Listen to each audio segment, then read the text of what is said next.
India, the country of diversity. It is diverse in every aspect. Culture, attire, language, ways of celebration, food habits, and importantly, agroclimatic regions too. The wide variety in agroclimatic situation is astounding. That is why the range of farm commodities can be cultivated in various parts of the country.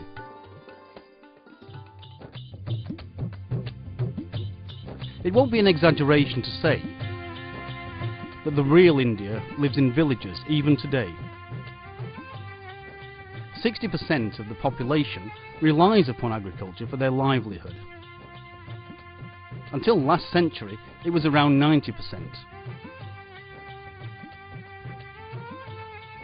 In those days, one could find a completely self-reliant economy in an Indian village. All the commodities and services required for an everyday life were being produced in the village itself, and they were catering to all the basic needs of the peasants, like food, cloth and shelter. Several artisans, like blacksmiths, goldsmiths, potters, carpenters and weavers, were all an integral part of the dynamic rural economy.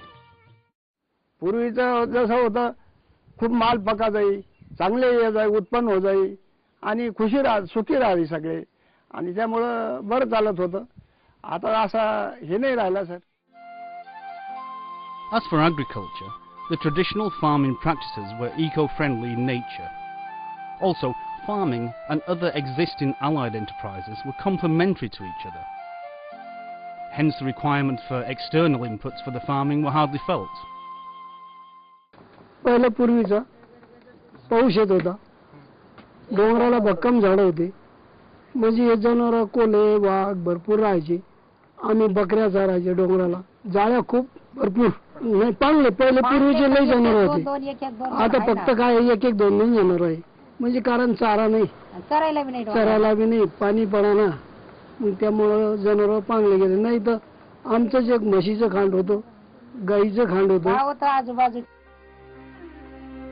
However, the situation did not last for long. Since the planners and policy makers so far have never encouraged the small-scale cottage industries, the villagers started becoming dependent and the village-level occupations losing their existence. Add to this, the change in consumption patterns of people has led to the shift of these very occupations to the urban and semi-urban areas.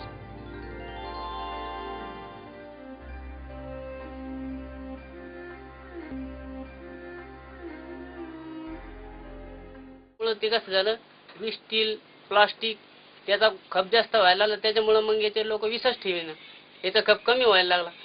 तर मग आम्ही थोडं कमी व्यवसायामध्ये विकायला लागलो. नाही साहेब, इथं काम धंदे नसल्यामुळं बच्चे लोक शिकले सवरलेले, ते 2-2, 4-4 पुस्तकं झाले त्यांचे, शहरमध्ये चालले गेले.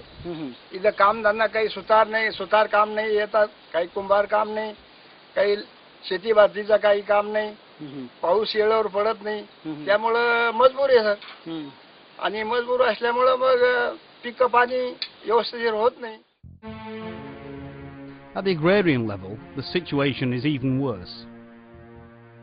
The farming in India boasts of rich traditional wisdom. However, this wealth of wisdom was ignored, and less sustainable sets of practices were introduced in the form of the Green Revolution. It was characterized by high-yielding varieties of few crops, like wheat, rice and maize. High doses of chemical fertilizers, chemical pesticides and irrigation.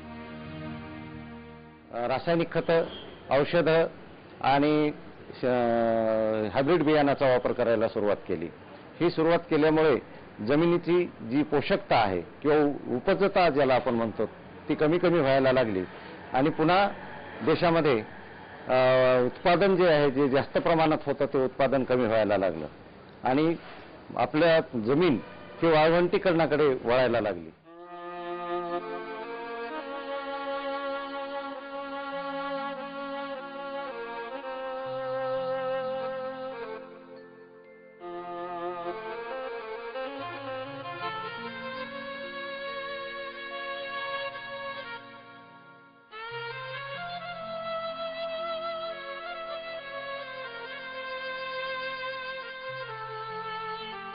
Hence the result is mass, permanent and seasonal migration into cities in search of better livelihoods. They flock into the cities because the chances of finding some work appear to be greater. However, this is a mirage. Indeed, the service sector in the cities is unable to offer good job opportunities for everyone.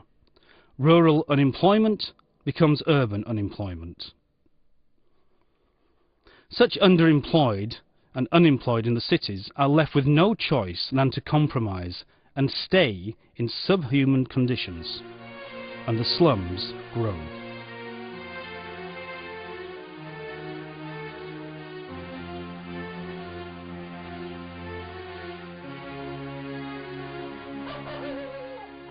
In the last 2 decades, the population living in slums has doubled in India. These overcrowded places are home for filth, suffocating atmosphere and unhygienic conditions. They usually have no basic amenities like running water, sanitation, electricities and even toilets. While those rural poor who prefer to migrate and dwell in slums had to face these problems, the ones who stayed back in farming professions too did not do well. As we all know, genetically modified organism is one of the recent threats to nature and to human life. Cotton was one of the main crops where GM was introduced. In 2006, 4 years after its introduction, BT cotton covered more than 39% of the total cotton area. A continuous increase is expected in the next few years, potentially reaching 60%.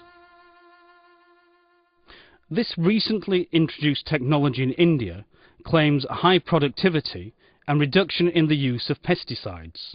However, this very solution is no less expensive.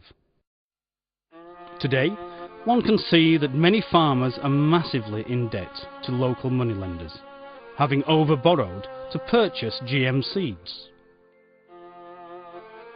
The consequences never-ending debts, which lead to suicides. India reports more than 16,000 farmer suicides every year.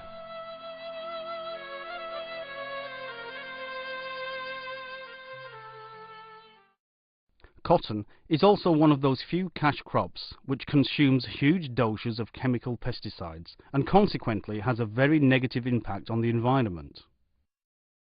Lorsque l'on sait que le coton conventionnel est la culture la plus polluante au monde et que ça consomme plus de 25% des pesticides au niveau mondial pour simplement 2,4 de la surface agricole, on se dit qu'on se doit de faire quelque chose, nous les entreprises. Dans notre façon de consommer, on ne pense pas assez aux fermiers qui travaillent derrière et lorsque nous sommes déplacés sur le terrain, vous voyez des familles qui recensent des morts chaque année, des maladies extrêmement graves dues au contact des pesticides où ils n'ont pas la même hygiène que nous en Europe, où ils ne se lavent pas les mains, donc qui sont au contact de leurs doigts, qui ont touché les pesticides.